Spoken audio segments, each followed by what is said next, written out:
Who exactly were those unidentified men creeping around the property earlier today? Visual evidence suggested they were plainclothes detectives, but nobody knew yet. 3 silent men. They bypassed the main entrance completely, slipping into the shadows. Their focus was completely locked on the main entrance, the front door. That was where the initial crimson drops had been discovered. They finally breached the entryway and stepped inside. Rumors swirled they might just be hired locksmiths, but that theory quickly fell apart under scrutiny. They lingered in the quiet dark for roughly 1 hour. Then, they vanished. The local sheriff hinted they were inches away from a massive break in the case, but forensic experts were already forming darker conclusions. 2 chilling theories quickly emerged regarding the innocent victim's true fate, exploring twisted motives. Pure dread. The spray pattern staining the front porch wasn't random. It was highly significant. Evidence suggested a sudden, brutal act of violence erupted right there. Authorities finally confirmed the worst possible scenario. The crimson stains smeared across the threshold belonged entirely to the beloved matriarch. Forensic experts analyzed the violent trajectory and reached a terrifying conclusion. This wasn't a clumsy struggle. It was an orchestrated ambush. Look closely at the primary photograph of the scene. You can clearly see one large, concentrated patch of misted fluid. Heavy droplets, thick, undeniable traces of a horrific struggle. Those tiny, pinpoint dots indicated expirated spray. Evidence suggested she was gasping for air, forcing the fluid out with every desperate breath. This wasn't an accidental scrape. This wasn't a clumsy fall where a wounded hand just passively dripped onto the concrete below. She was elderly, vulnerable. Decades of working cold cases prove a sickening reality. Monsters frequently target the defenseless, specifically to demand a massive ransom. Pure, calculated exploitation. Ruthless predators constantly stalk older citizens with assumed wealth.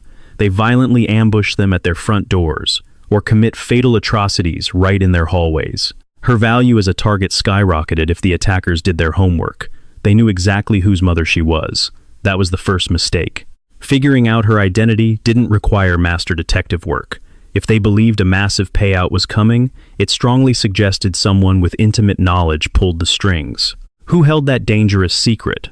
Was it a neighbor's desperate relative, or someone lingering just down the street, obsessing over the ultimate score? Or perhaps an organized street syndicate orchestrated the hit? Investigators quietly probed the violent underworld of local county cartels. Then came the bitter dawn of February 1st, 2026. Something catastrophic occurred at that threshold. A veteran crime scene analyst argued the media and local authorities had entirely misinterpreted the physical evidence. Systemic failures blinded the very detectives sworn to uncover the brutal truth. 2 distinct spray patterns. According to reports, each stain whispered a contradictory, terrifying narrative. One painted a picture of pure agony inflicted before she even approached the entryway. Evidence suggested the horror started long before she vanished into thin air. Professional assessments indicated the staging was sloppy. The orchestrated crime scene was never as immaculate as the perpetrators intended.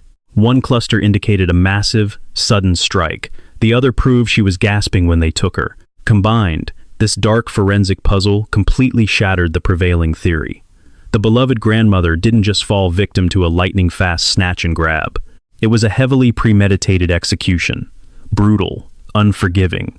The door was supposed to bury their sins, but it ultimately failed. Before we dive deeper into this harrowing forensic breakthrough, hit pause for just a moment.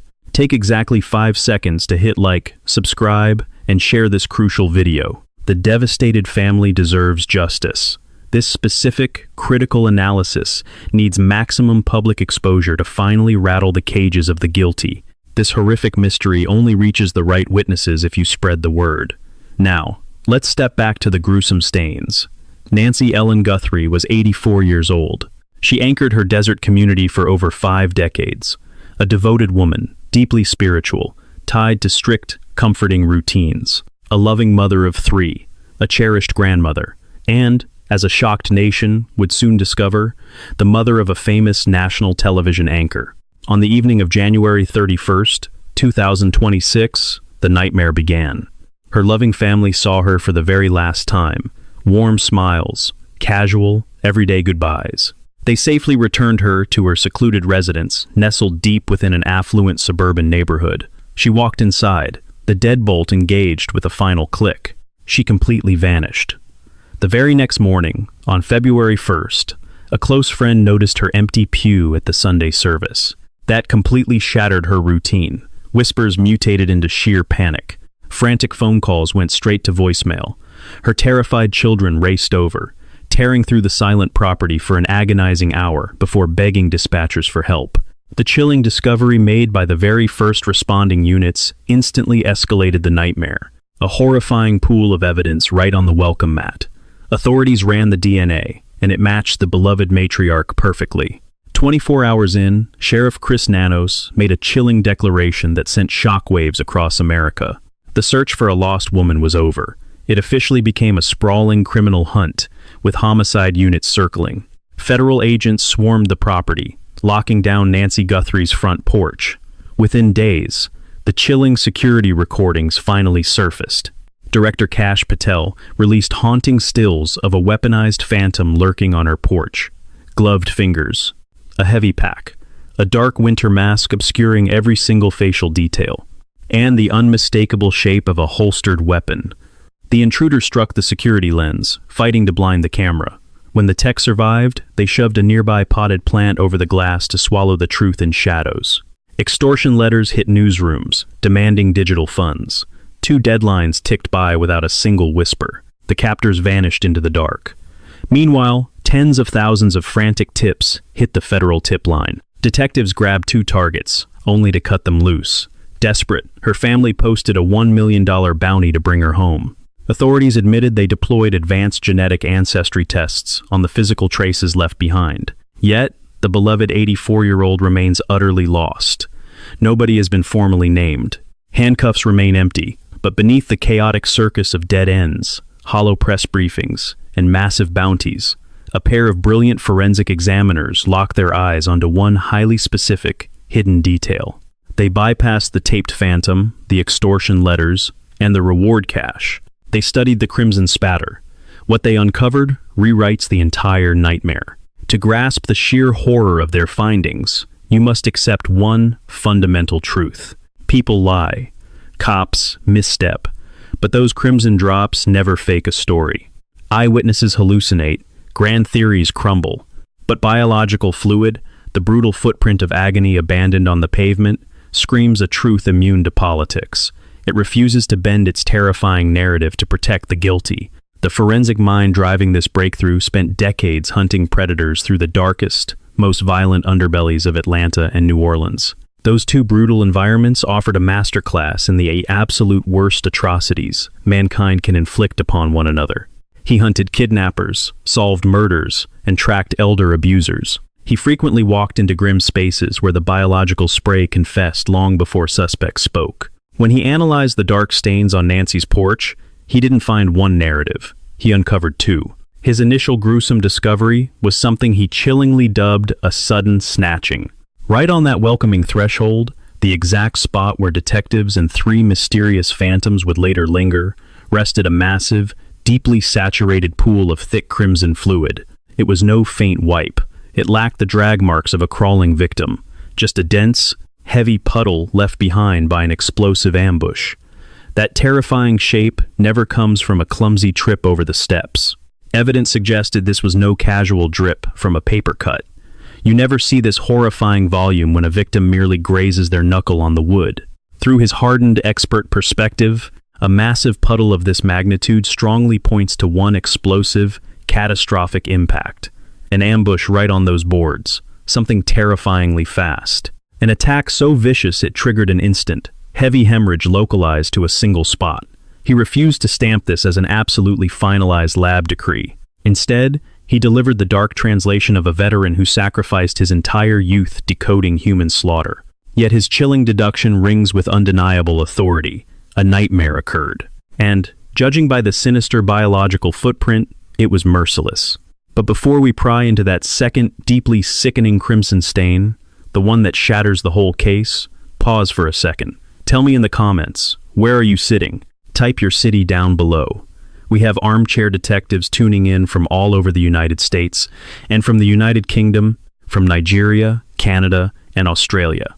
We are all united to uncover the terrible fate of this innocent 84-year-old. Sound off. Let me feel the immense power of this community. Now, back to the carnage. A massive genetic bombshell just detonated in the Guthrie hunt. Listen closely. Following a grueling month of endless rumors, the state verified that cellular tissue off a discarded glove near Nancy's yard matched a local diner employee across the street. Sheriff Nano swiftly crushed the dirty badge rumors. He claimed they secretly hunted that kitchen connection for weeks, but nobody knew yet. Additional gloves carry entirely different DNA codes. As the hunt bleeds past the 30-day mark, desperate detectives claim they are close. Yet the beloved grandmother remains a ghost. That was the first mistake. His expert gaze froze, realizing the second spatter held an even darker, hidden truth.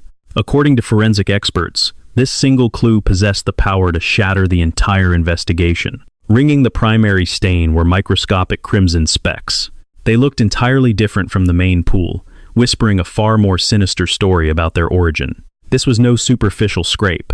It absolutely did not drip from a simple laceration or plummet straight down. Crime scene technicians classify this specific phenomenon as expirated mist. It only materializes when internal fluids are violently propelled through the respiratory tract via a cough or a sneeze.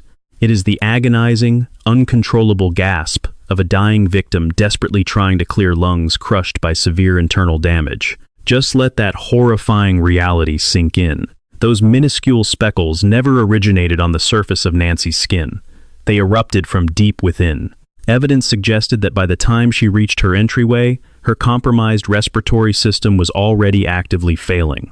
Forensic veterans carefully label this an educated assessment forged in the crucible of countless cold cases rather than sterile lab results. But this secondary anomaly completely vaporizes the accepted public timeline. She was not attacked upon exiting the residence. She stumbled toward that exit already profoundly broken. The stains left behind refused to match a hurried kidnapping snatched right off the front porch. It paints a tragic portrait of a desperately wounded soul, choking on her own breath long before she ever reached the threshold, which inevitably forces a terrifying inquiry that experts insist detectives must pursue relentlessly, a question the very crime scene seems to scream into the barren Arizona void. What unspeakable nightmare unfolded inside Nancy's living room before she ever dragged herself to the entryway? Because if this chilling spatter interpretation holds true, if those microscopic drops prove internal ruin prior to the snatching, then this nightmare didn't start outside. It started in the suffocating dark of her own home, and the brutality inflicted during those missing hours thoroughly destroyed her from the inside out. This was absolutely no standard grab and go. It was something infinitely darker. Now the forensic gaze pivots away from the microscopic stains, targeting the much larger, looming mystery of the perpetrator's ultimate motive. Stains never materialize in a vacuum. They are forged by living monsters, harboring dark intentions and twisted histories. Drawing upon decades spent hunting apex predators through the grittiest urban decay in the nation, experts present two chilling hypotheses. Neither involves bad luck. Neither suggests a wandering transient merely stumbling upon an 84-year-old grandmother. But both theories harbor implications guaranteed to keep you awake tonight. The initial hypothesis stems from the very first question seasoned detectives always ask regarding senior victims: who actually recognized her? Tragically, for this particular victim, the answer was absolutely anyone with a cable subscription. She was no anonymous retiree, quietly fading away in Tucson. She birthed royalty in the realm of national broadcast journalism. Millions invite Savannah Guthrie into their living rooms every single morning. Her entire existence remains heavily publicized, completely accessible to any stalker armed with a cell phone and 30 seconds of free time. According to investigators who have spent lifetimes tracking financial vultures preying on the elderly across the Deep South, that digital accessibility wasn't merely a fluke. Evidence suggested it was the primary catalyst. Predators deliberately hunt down these aging targets, fully exploiting their fragile physical and financial realities. It remains a terrifyingly consistent cycle, repeating endlessly across state lines. Monsters pinpoint a frail senior tethered to generational wealth or perceived elite status. Then they strike with chilling precision. They mercilessly blitz their chosen prey. No polite knocking, no hesitation.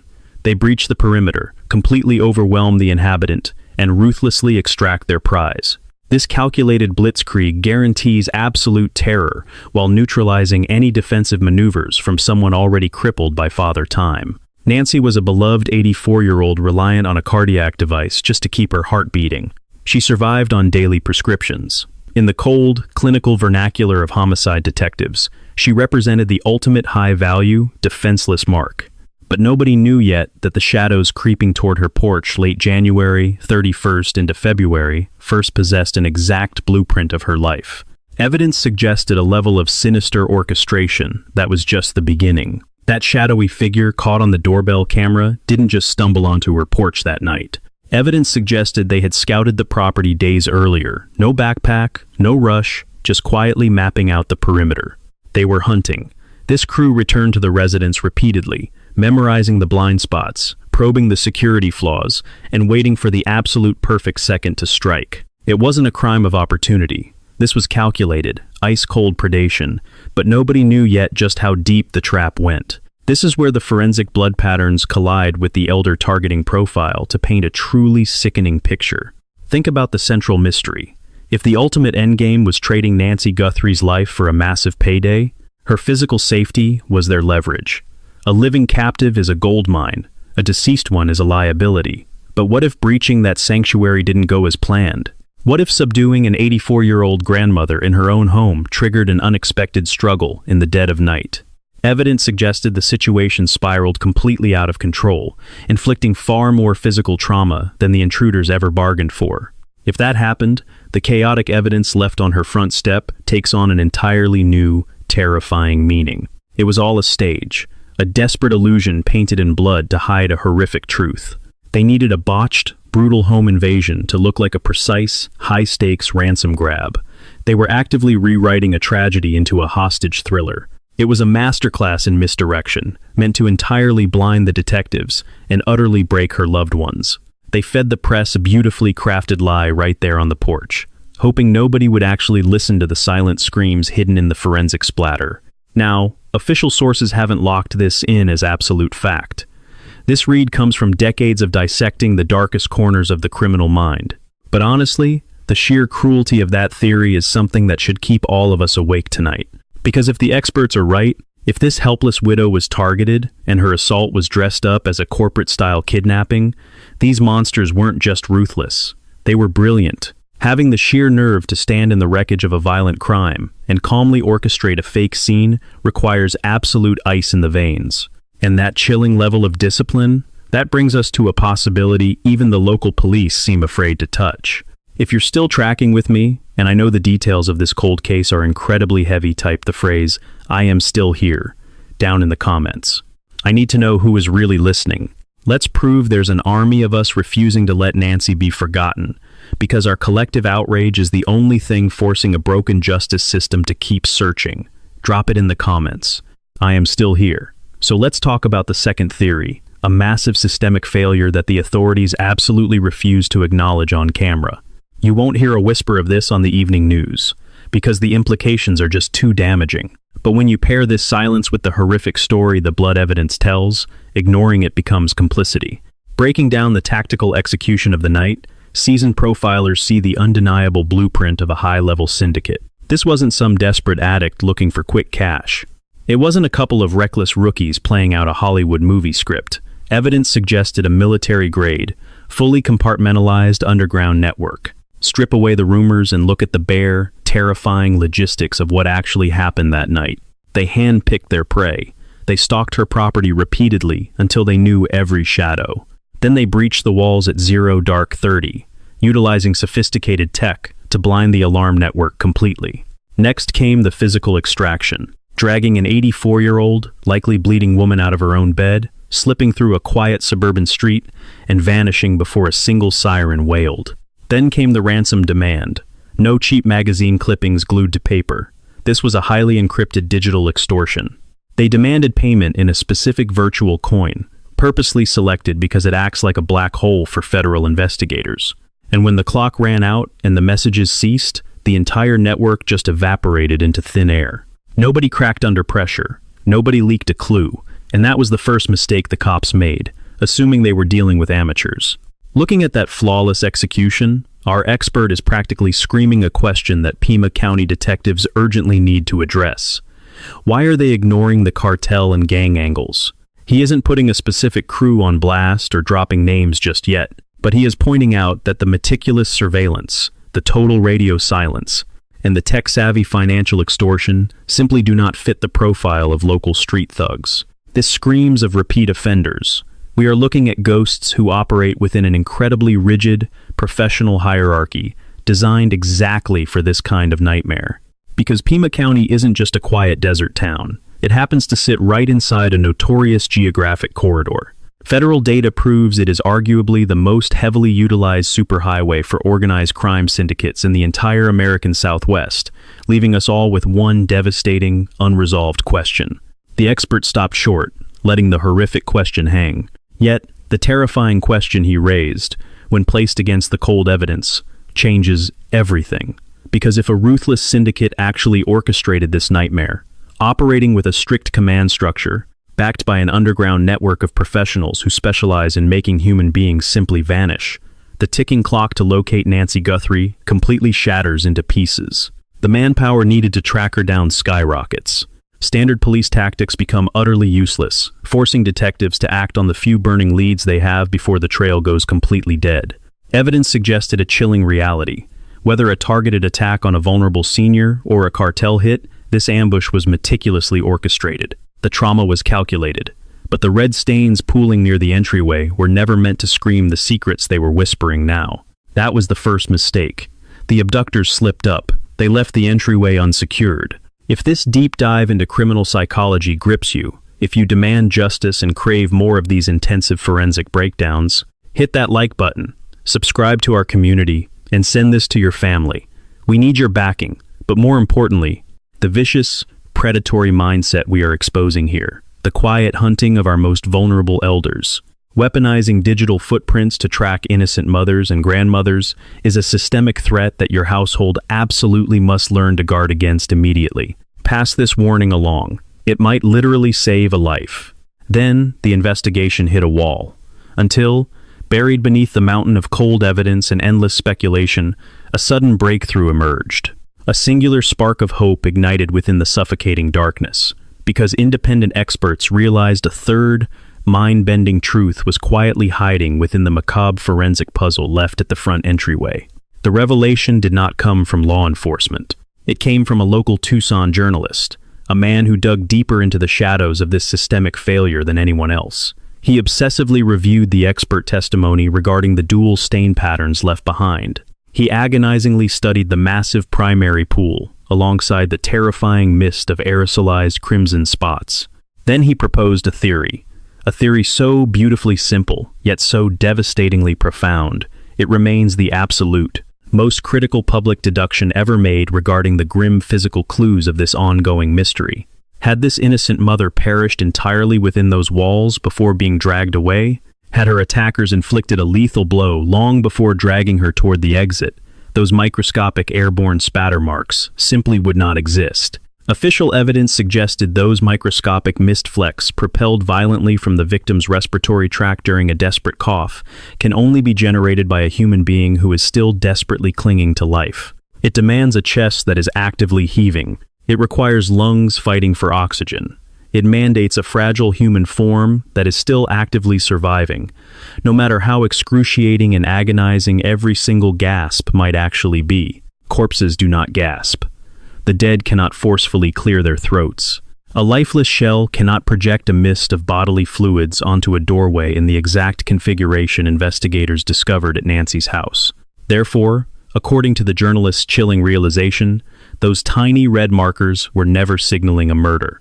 They were broadcasting survival. He pushed the boundary, but nobody knew yet that if Nancy had actually succumbed indoors, the predators dragging her remains out into the cold, dark night, the standard operating procedure for relocating a body would be hypervigilant and heavily sanitized. They would have tightly bundled her in plastic to guarantee absolutely zero trace evidence. The porch would be pristine, without a beating heart pumping pressure through her veins.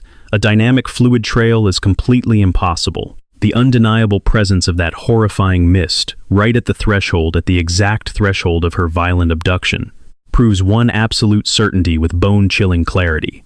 Nancy Guthrie was still fighting for her life when they dragged her outside. Pause and absorb that reality. Let the crushing gravity of her ongoing terror fill the silence of the room you are sitting in right now. She was battered. Experts proved that much. The evidence suggested a brutal internal injury, severe enough to trigger intense, agonizing respiratory distress. She was definitely suffering. She was absolutely not strolling into the darkness on her own 2 feet without unbearable pain. Yet her heart beat. And if she inhaled the night air when they snatched her, if the scientific data screaming from that entryway truly holds the staggering weight these dedicated specialists claim, she might still be out there today. Now, let the central mystery echo back. Merge both expert theories together, because each sinister hypothesis ironically provides a deeply twisted motivation for the kidnappers to ensure this terrified elderly woman remained perfectly alive. If ruthless predators hunted this specific grandmother, if their dark endgame was extortion, bleeding a massive payout from a high-profile daughter who openly broadcasted her fierce devotion to the entire world online, then a breathing Nancy represents the absolute ultimate payday. A murdered captive holds zero leverage for greedy syndicates demanding cash. The sick economic reality of an abduction strictly dictates that she must survive every grueling second the backroom haggling drags on. If the mob was involved, if a massive underground network orchestrated this abduction, possessing the vast resources and hidden infrastructure to cage a human, then the dread multiplies. Evidence suggested an operational capacity terrifying enough to keep a captive entirely vanished without detection. Either way, the hard evidence and expert interpretations keep pointing to one haunting conclusion. She might still be out there. Look at that door one last time. 2 distinct blood patterns stained a porch perpetrators assumed nobody would ever scrutinize. That was the first mistake. A massive pool, sudden, concentrated. The unmistakable signature of violent, calculated force unleashed upon an innocent woman who should have been safely sleeping inside. Then the satellite droplets, tiny, scattered everywhere, biologically specific to a living person violently clearing her own airways. According to forensic files, analysts reviewed the patterns and saw a heavily manipulated scene. A false narrative of a perfectly clean snatch and grab layered over the evidence of something far darker. Evidence suggested a deliberate staging, a sickening attempt to disguise savage violence as procedure, making abuse look like logistics. The investigative reporter standing on that exact same porch stared at the blood and saw something else. It was no manipulation, not a staged lie. He saw the definitive biological signature of a woman who, despite the absolute terror inflicted upon her inside that home on January 31st, was fiercely fighting back. She was breathing, fighting, still producing the undeniable involuntary physical evidence that only a surviving body generates. He saw a flicker of hope. The forensic experts saw a meticulously sanitized scene meant to stay silent. The reporter saw a victim who refused to be silenced. And the only question hanging heavy in the blistering Tucson air right now is whether the detectives holding the badges, the state-of-the-art laboratories, the advanced genetic genealogy results, the thousands of leads, and the full crushing weight of the FBI are reading that blood the exact same way. Because if they are truly listening, if that blood is whispering what independent analysts believe, then somewhere out there right now, Nancy Guthrie is waiting. And the door she desperately needs kicked down is not in the past. It is ahead. It has been over 30 agonizing days since Nancy Guthrie vanished from her serene Catalina foothills home. Over 30 days since her blood was discovered, smeared across her front entryway. 30 long days since her devastated family began the relentless, heart-shattering public crusade to finally bring her home safely. Evidence suggested 3 unidentified men breached the property, spending roughly 1 hour hyper-focused around her front door, the exact location of the blood before vanishing without a trace. But nobody knew yet. Who were these phantoms? What exactly were they doing? And what crucial evidence did they uncover, ignore, or scrub from that space? Then there was the suspect's backpack caught on the doorbell camera, the very item detectives were desperately tracking through Walmart sales records. But systemic failures emerged when the local sheriff casually suggested he bought it secondhand.